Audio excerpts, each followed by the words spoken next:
Hi, this is Tony Ruggiero, host of the Tour Coach podcast here. I want to thank all of you for listening and supporting us during our first year. I think the podcast has grown. It's gotten hopefully better. I appreciate all the comments, so much social media feedback, and so many people have walked up to me and given me their insight, and so many just great comments about listening to the podcast as I ventured off from the Dew Sweepers golf radio show. So it's been a fun year, a really cool year, and obviously the times are changing out there, and we've kind of reassessed everything. And as we launch into year two, once again, we're going to kind of give all of you an inside look at the PGA Tour, work, travel, coaching, and what it's like out there. Last year, I think I went to 28 tour events.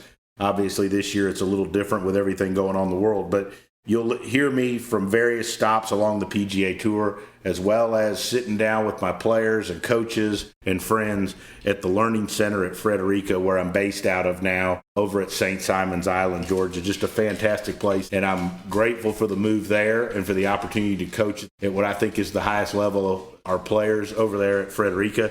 So if you have the chance, come see us. And this year, I also want to continue to give all of you that love the game of golf an inside look into what I think is the arena of coaching and teaching golf at the highest level. I want to give all of you access to some of the ways of thinking, some of the opinions, and some of the thoughts of the very best teachers, coaches, fitness experts, mental coaches, statisticians, caddies, all of the people that are around golf at the highest level. And I think by spending time with those people here on the Tour Coach, you can take away some information for yourself that can help you enjoy the game more, perform the game at a higher level. And most importantly, I think as you sit and you listen to the Tour Coach podcast, you'll see that we really enjoy what we do and we have some fun doing it.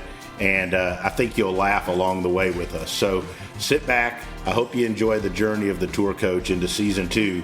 And if you got any questions or there's anything you want to hear us talk about, make sure you find us on social media.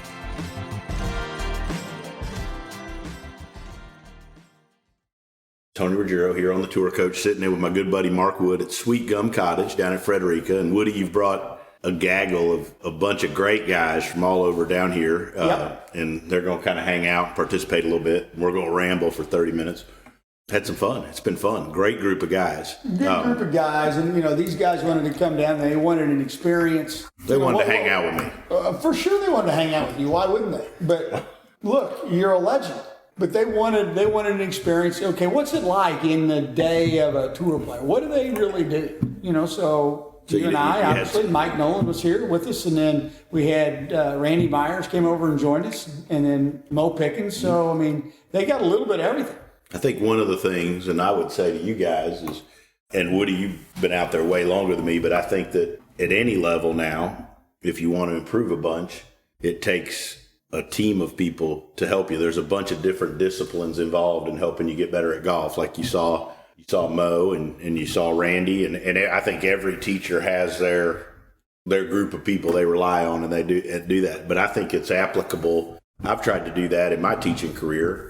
Involved you a ton, but I've tried to, whether it's somebody that's an 8 handicap or a 15 handicap or it's a junior golfer or whatever, I've tried to help expose them, because I think really getting better at the game now with all the stuff we know, obviously the fundamentals and the stuff we did out there is hugely important. But I think for people that are really serious about getting better, I think it takes addressing all of those aspects of the game to get better. And I try to not step if you look at me, I'm not a fitness expert, right? But it's hard to tell. It is. The Dew Sweeper swimsuit edition is coming out next year, and I don't want to give anything away, but the Vineyard Vines thong I'm going to wear is a huge seller. I'm not sure you can give it away. And so, anyways, but or a mental coach and so forth. But I think that for anybody that's trying to get a lot better, I think having an improvement and an understanding of all those disciplines and how they relate to their game is good. Well, without a doubt. And I think that you're not just to blow smoke, up your skirt, but thong. Your thong, okay? Very few people will involve others. Now, a teacher may involve a fitness guy because he doesn't feel threatened. Right. Okay? But how many teachers involve other teachers?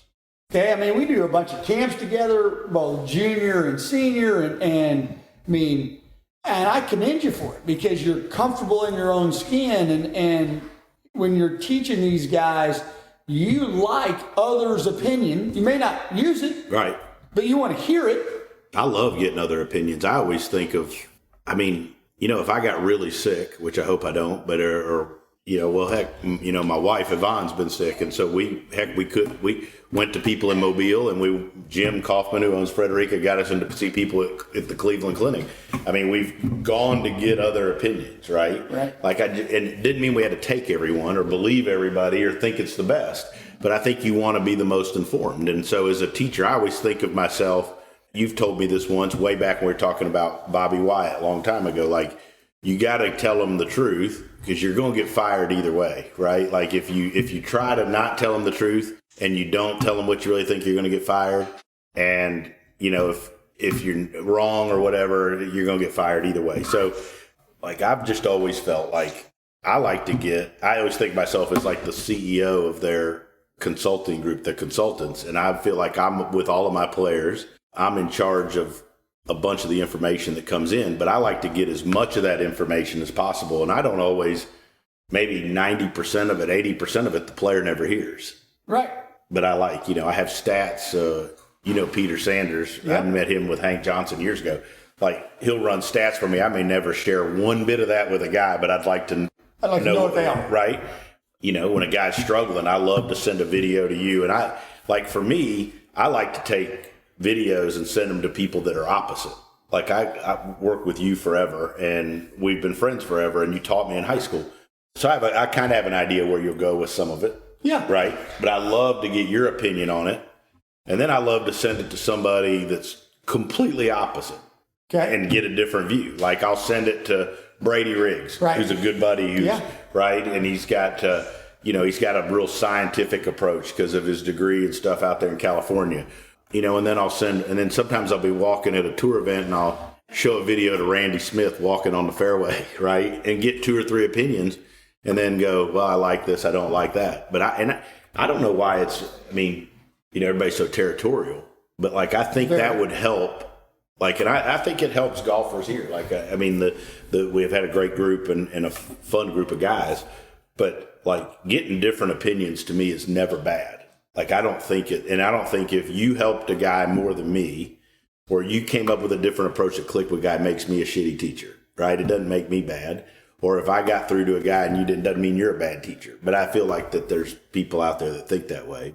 Don't you think, though, that it's like bringing these guys down here? Most of these guys, or a lot of these guys, I've watched them hit balls before. Mm-hmm. So I kind of knew what I would have done or am doing or trying to do, etc. Some guys met for the first time, right? But I didn't want any part in the Learning Center. I needed you to do that because I wanted your opinion, because you had all the data, you had the video. I've seen it. Mm-hmm. Okay, I know what I think. Right. Okay, so I want these guys to hit a ball in front of you and try to verbalize what they think their issues are. Okay, which a lot of times the issues that they think they have, they don't really have, right? Mm-hmm. And then then you throw in, and I thought it was interesting because the first day we had Jackson warm them up, then we went and played with watched him hit some balls, and we played with them. Then we had Randy come out and then go through basically the biomechanical portion mm-hmm. of what you're doing, for a tour player, mm-hmm. and why older guys, Randy would make a comment, well, that's why he can still play, because he can still do this. Mm-hmm. And these guys can't play because they can't do that, which I think it's phenomenal that when these guys get exposed to say, hey, look, this is what we'd love to have you do. Physically, you can't do it.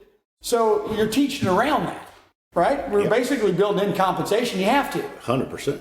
And you've heard me say it.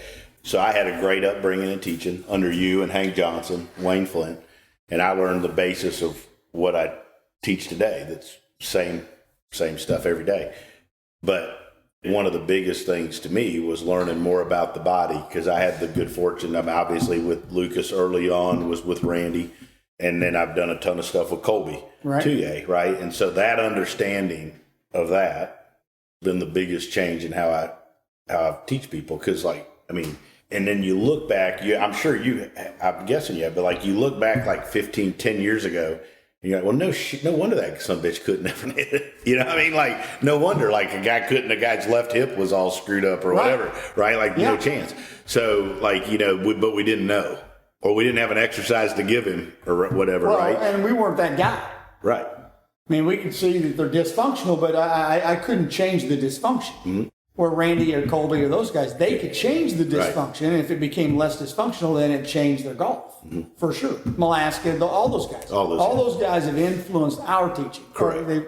I know they have mine and they have yours as well. Yeah, and so that's why, like, I love to get input. And sometimes when it comes to, like, you're asking, like, about giving opinions, I always send it to a physical guy to get an opinion. Like, when I started with Billy Haas, he'd been in a car wreck.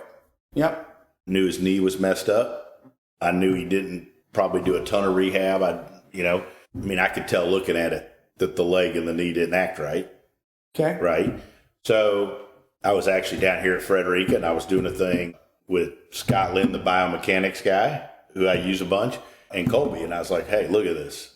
Well, they jump right in. Well, I mean, it's his body. That's why he's not turning behind it. And you could put videos up of when he played good and he won at Palm Springs years ago.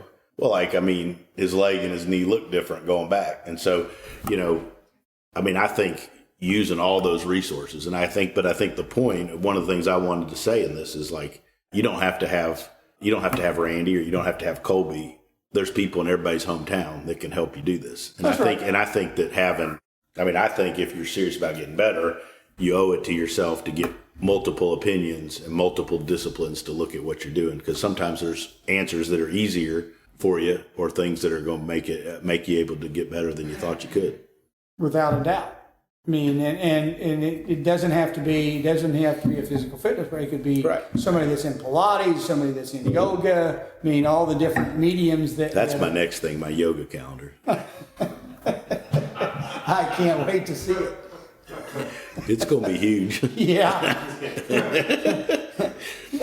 Figuratively or Yes, both. But anyways, I thought that was cool what you did here this weekend. We've done it before with juniors.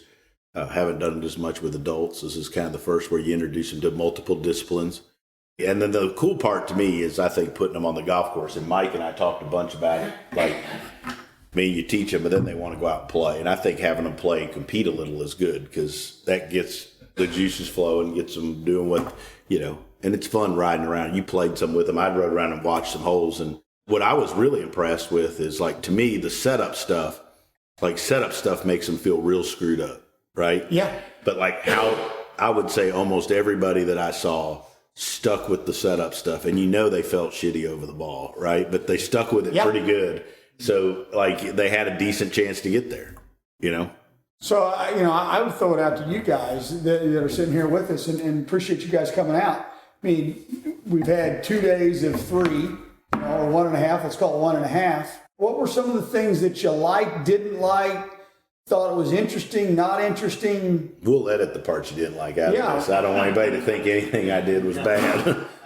Well, I think you made a good point in that you asked us what we thought our problem was versus what the real problem was. So for myself, I probably listed, 6 to 8 things that I thought my problem was, at least. But I did not mention my balance. And Tony picked up on that right away and showed me that, my balance was off, and, I'm rolling my feet and things of that nature. So I came down here thinking, like, here's my checklist of problems, but one of the things that Tony pointed out was, like, your balance is off, and that was not on my checklist. Right, but what was fun too is when we were out on the golf course playing, you had a couple of nice drives when I was with you guys, and the first thing you said was, yeah, it was good, but my footwork wasn't very good. Yeah. Which you probably would have never said before this weekend. Because you were aware of it, right? It's hard to know if you're not aware of something that's going on. Right down the middle. And Yeah. I was like, that was good, but what were we working? Yeah, my footwork wasn't very good. Still lost my balance. Right. I think too, like, and this is, statement for everybody, but, like, with all the technology we have, people get really complicated, didn't do a lot of stuff. And I don't know that enough people pay attention to stuff like balance. Like, balance is a big deal. And if you can't finish your golf swing and hold your finish and be in balance, the odds that you can line that club face up and hit it where you're going aren't very good, right? And, you know, a lot of the stuff that I've learned, basic stuff from the trainers and the people I've been around is like, I mean, just getting you to learn to improve, to finish to finish your golf swing, hold your balance, learn to do exercises where you balance yourself on each leg separately. Like, they're huge for any golfer, right? And I told one of you the other day, like, Lucas and I were having a conversation. We've been working a couple years, and I was like, put him on his right leg, had him stand on his right leg only, and try to turn into his right hip. And I mean, if you saw him, he's a great athlete, right? Super good shape, 6'2", like could dunk, big hands, dunk a basketball, whatever. Couldn't hardly stand on one leg and turn into his right hip. It's like, I mean, you should be able to do that. If you're a top 100 player in the world, I think you ought to be able to stand on your run leg. Right. And it was, that was kind of the start of some of our new commitment to what he's doing. So eye-opening to him. 100%. Right. Yeah. And he was like, wow. It's like, I think you should be able to do this. Right. Right. You ought to be able to you're trying to turn into that hip going back. So, and that was kind of the start. I feel like, to me, that was a big moment where he really started a push towards some of the stuff he's doing now, more consistent play, hitting the shots he wants to hit because he can physically do it. But I also think that when you're dealing with tour players and you're dealing with people that are very successful in business and in life, sometimes you can't give them everything the first time. You have to earn their trust, answer some of their questions, get the ball to shape the way they think they want it to, and then and then on the back end make the changes that you want it, right? Like, when I started with Lucas, he just wanted it to hook. So I was like, well, shit, I can make it hook. Right? I can make you hit a hook.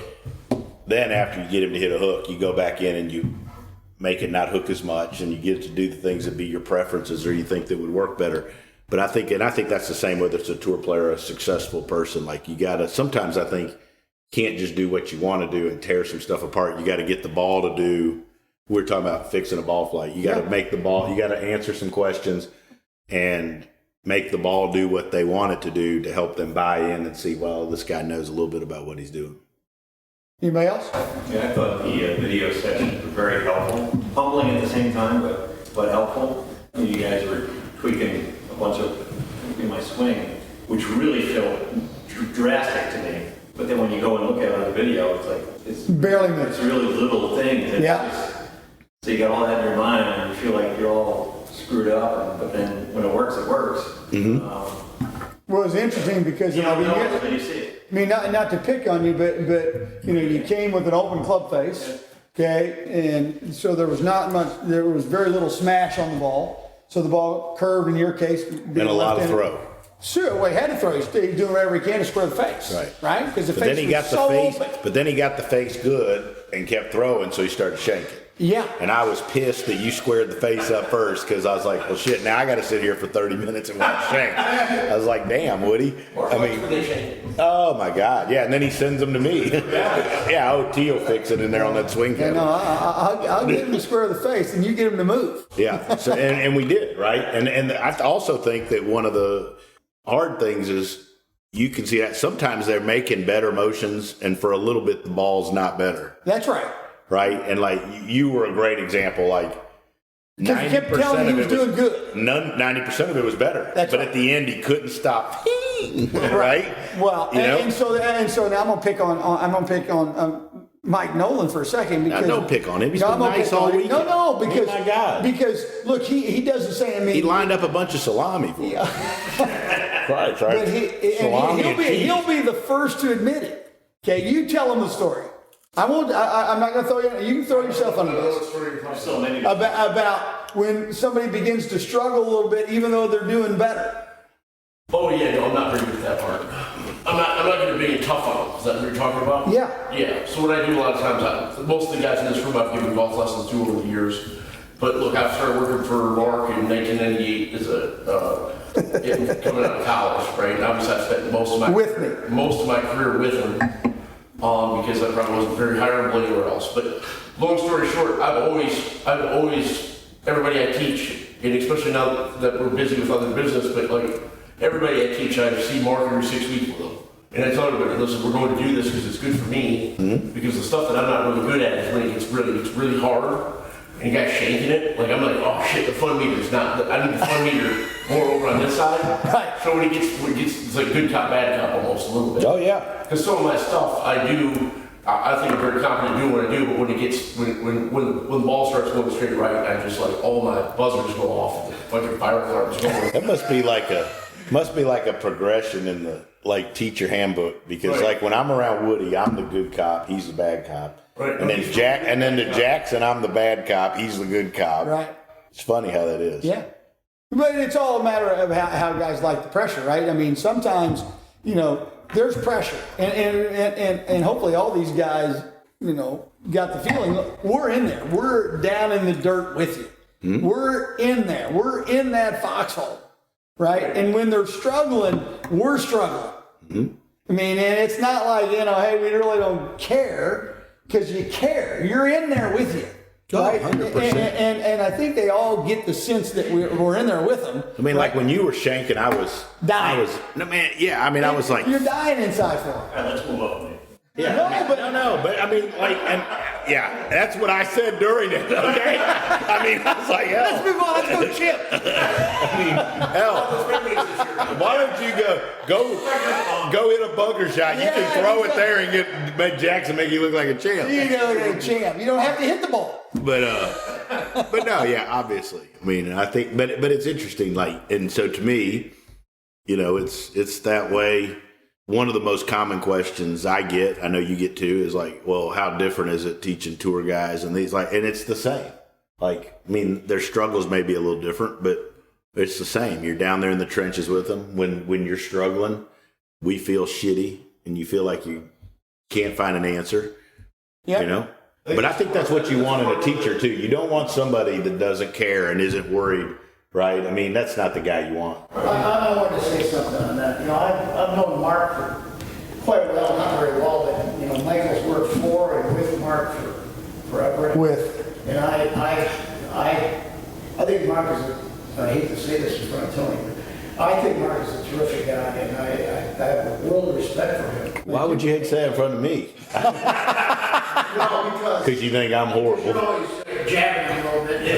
I'm trying to compliment him. But Mark always makes people feel like he really cares, and I think he does. Mm-hmm. And I felt the best part of this whole couple of days is, Tony, I think you're the same way. And you seem to have a really great way of picking one thing, like we all watch a golf channel probably. Some of these guys, Jesus Christ, they talk, it's like you just turn them on. And I think you have a great way of picking out one thing that the person could actually work on when they leave here and maybe actually help them. And I think that's terrific. I think most of the guys have said that, and that's why they came to the golf course. I think it's both of your attitudes toward us that's the best thing about it. Well, it's nice. That's nice. Yeah. I learned that early, I mean, I've been fortunate because I've had great mentors. I know you have, but like that was the big, that was a big thing. Like you with the note card, somebody never leaves more than a couple things. And then somewhere down the line, I just started, just from a business perspective, you start asking people that leave other people why the hell they quit taking lessons from them. And you're like, the guy was confused every time I left, or I never knew what the hell I was working on. I was like, shit, if I write down two things, you can't get that confused, right? And so, but you've told the note card story a million times about Bo, and I've adapted it, and I've probably stole it and probably claimed it as my own a couple times. You made it famous. I mean, I kind of have the rope. Yeah. I mean, I'm going to be honest. If you look on, how many ropes do you see on the PGA Tour now? It's all because of me. A lot. But anyways, but that's very nice. But like, I think we're doing our job we're not doing our job if you don't think we care. Right. And if you leave and you don't, if you're confused, then we haven't done our job. Right. And then the most amazing thing to me though is like one of the things I always ask people is like, especially if they've come, well, all the time, but when they've come and it's the first lesson they've worked about, like, what have you been working on your golf swing? What type of stuff have you been doing? And they can't tell you. At all. I mean, like, not a clue. Or they mention like 5 random things that don't go together. And then they say, but like, I'm not really sure why I'm doing that. Like, and so to me, the biggest thing is always you understanding not just like what we're doing, but why we're doing it, I mean, and why, and not only, whether it's your footwork or whatever, and how it affects a golf ball. So it's interesting, like Tony, I'm going to pick on Tony a little bit. So he was lucky enough when he was in college, he would watch a bunch of our mentors teach golf with the Golf Digest schools. This is back in the heydays, back when there's Bob Toski and Jim Flick and Peter Costas and Chuck Cook and all the guys, well, we all think are greats, and they are, and so he got to see that back in the 80s. Right? Yeah, I started with you at Linkside.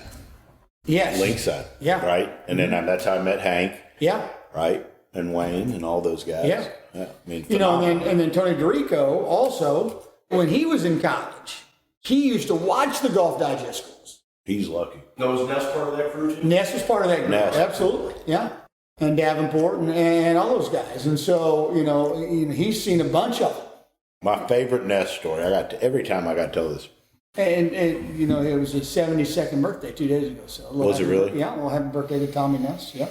So, The thing that's kind of interesting though, Woody, is that the fitness wasn't as big back then. Nobody did. Well, that DP, Diversified Products, started. That was back in. Gary Player was kind of the first health guy, right? Who? Gary Player. Gary Player, kind of the first real. Well, he was the real one, but Strength guy. Yeah, but He's more than health. then Hank got involved with a company called Diversified Products, And they were all- ASMI, remember they tested people. Yep, that was back in the 80s. They had that bottom. It's when he wore that jumpsuit in that Yes. book. I would love to have that jumpsuit. I would be. That looked like something off a Boogie Nights.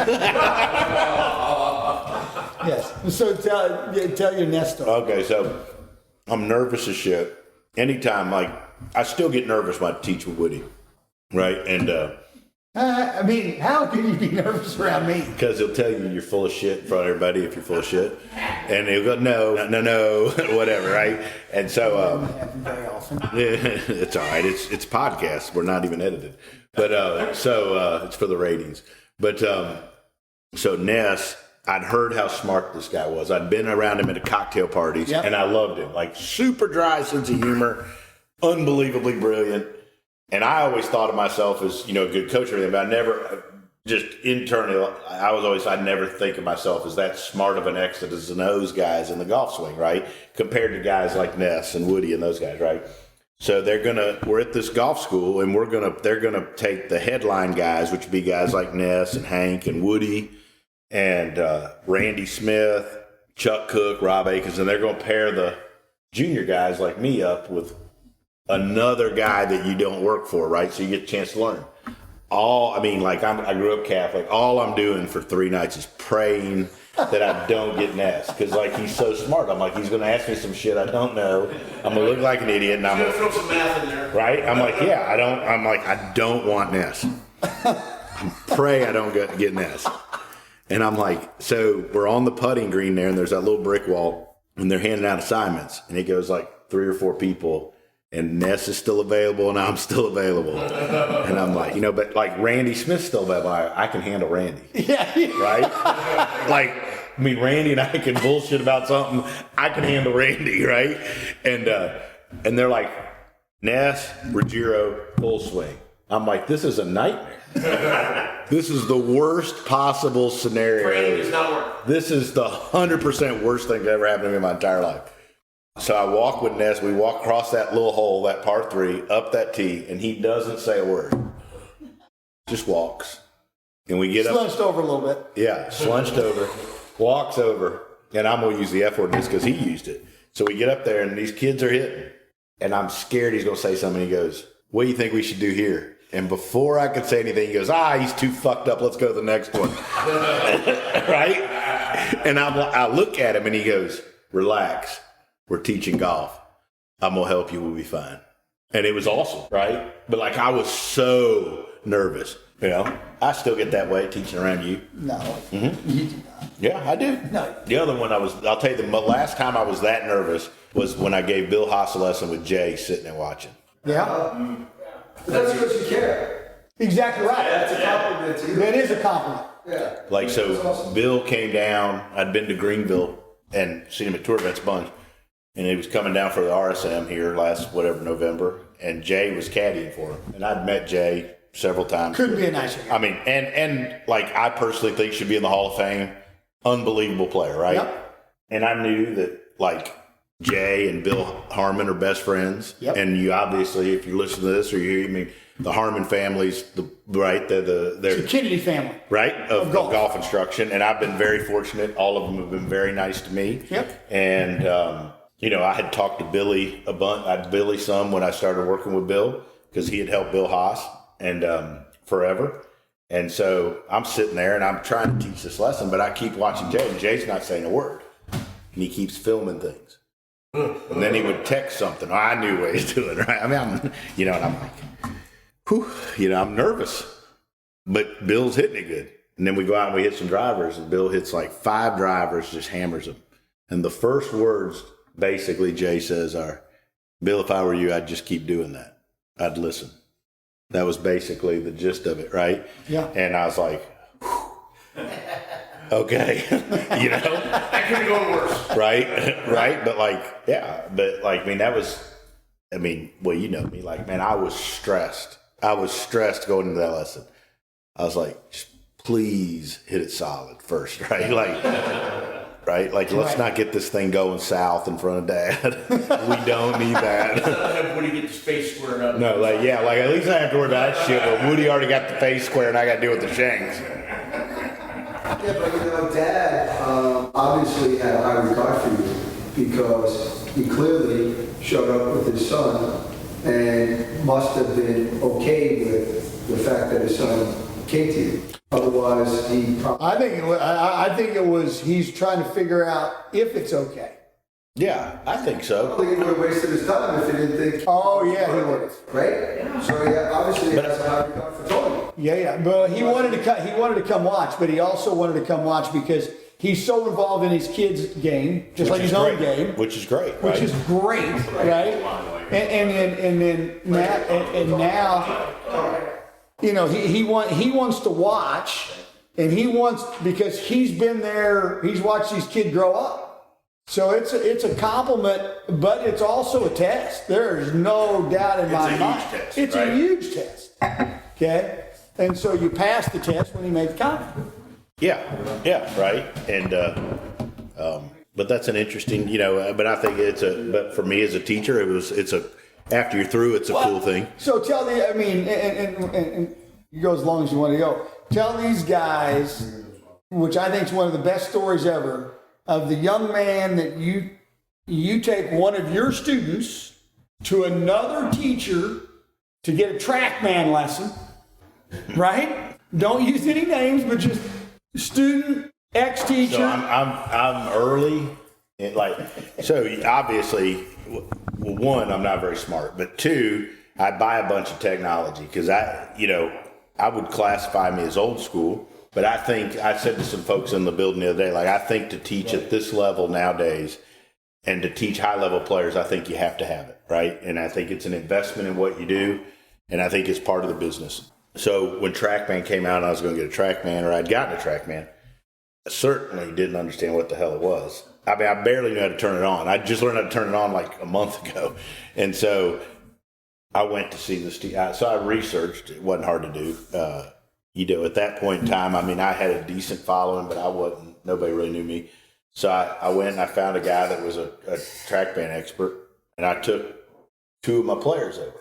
And, so anyway, trying to do this the right way. It's hard, but you got to do it. It's a great story. So anyways, I take these 2 guys, and they're both playing pro. One of them has a web card at the time. Yeah. And anyways, so I mean, I know what I'm telling this guy to hit a fade, and they have him hitting on TrackMan. Guy never looks off the screen. So guy hits a ball, goes on for 20 minutes, and he's telling him stuff, never really watches the ball. And then he says, the player hits the ball, and the guy looks at the screen, numbers pop up, and he said, "That's it. You did it perfect." Player turned to me and goes, "Perfect? I hit that 7-iron 90 yards left." The guy was like, "Do it again." And the guy's like, "I don't want to do it again." Right? That's embarrassing. So goes through the rest of the lesson, and we're in the car and we're driving back into town. We're going to stay and we're going to have some dinner nice place. And, I felt like I learned some stuff. We're like 10 minutes on the highway. And I taught this kid through his whole career till he quit playing. And we're sitting there and he says, T, if you ever take me to something like that again, I'm firing your ass. And he goes, that was the worst experience I've ever had. And I said, well, what made it so bad? He goes, why the hell would you look at a screen and not the golf ball? Yeah, it was unbelievable. I hadn't told that story in a while. It's on my greatest hits. Some of the younger guys and some of the younger good players, like the ranges we go to, they all have trackpads now. They absolutely They hit balls. They don't even look, but they don't even look at their own ball in the range. They look at their iPad and sit there reading their trackpad. Yeah, they do. But it's everybody's different. I think the younger generation grows up with everything in front of them on the video screens, and they see things that way. So I think nowadays, if you're wanting to teach and communicate with young people, you have to be able to do that. For sure. And I think that they learn in those ways. And I think there's also so much information on the science side out there that they're going to be exposed to it. So you got to be able to be versed into, and you got to be able to, right? And I think that you got to have it, if anything, from a competitive standpoint, like so that they can, well, this guy has that, and that's probably going to help me better, right? In the end, for me, it's a business also, right? So I've always tried to, I've always been a guy that from a business perspective, I wanted to have the best stuff. That's right. I didn't want the guy that had to be the guy that had the knockoff unit, right? And then tried to explain why that was as good. I can either afford and buy the best stuff, or I'm not going to have it. And so I think but I think that technology is here to stay, and it's part of it. But I think it's our job to figure out how to take that, and no matter what age, what level you're at, figure out how to help you understand your game from that. So that you play. Yep. Thank you. You ready to go get some Italian food? Let's go eat some Italian food. Trimici. This place is good. Guys, thank you for joining us. Thank you. Awesome. Thank you so much for listening to this episode of The Tour Coach with Tony Ruggiero. If you enjoyed this, make sure to hit subscribe, Apple Podcasts, Spotify, wherever you are listening to this podcast. You can stay up to date because we have weekly episodes coming your way with fascinating people in the world of golf instruction at the highest level. Make sure to subscribe and stay tuned. If you want to learn more about Tony, head over to dewsweepersgolf.com to get all the details on what he's up to. Maybe you want to see him, grab a lesson, or go to one of his camps, pick up his book, Lessons from the Legends. You can do that there. If you want to see Tony in action with some videos and other content, head over to golfsciencelab.com/Tony to get more info there. This episode was powered by the Golf Science Lab and was edited, mixed, and produced by Just Hit Publish Productions. As we go into year 2 of the Tour Coach, it wouldn't be possible without the support of all our sponsors. And I've had some great ones. And one of the things that I'm most proud of in my career and in my business is the fact that all of my relationships here and all these sponsorships have been long withstanding relationships, haven't jumped from sponsor to sponsor and manufacturer to manufacturer. And I've always prided ourselves in special relationships and when people work together, support each other, and we've all put out great products for the benefits of everybody else. So I want to give a special thanks to these folks that have been with me for such a long time, and that would be the folks at Shrixon, Cleveland Golf, and Zexio. Couldn't ask for a better manufacturer to be aligned with, and not only do they put out great product and great support, but they're first-class people, and they believe in what we're doing here on the Tour Coach and with the Dew Sweepers, and also Vineyard Vines. Ian, Shep, TJ, and all the folks at Vineyard Vines. It's hard to keep me looking good, but they do a fantastic job. And they're like family. They support everything on the Dew Sweepers, and we're so proud to be affiliated with and support the folks at Vineyard Vines. So if you're out there, you're listening to the Tour Coach, please support our sponsors, Shrixon, Cleveland Golf, Zexio, as well as Vineyard Vines, and keep listening and keep enjoying hanging out with us here on the Tour Coach.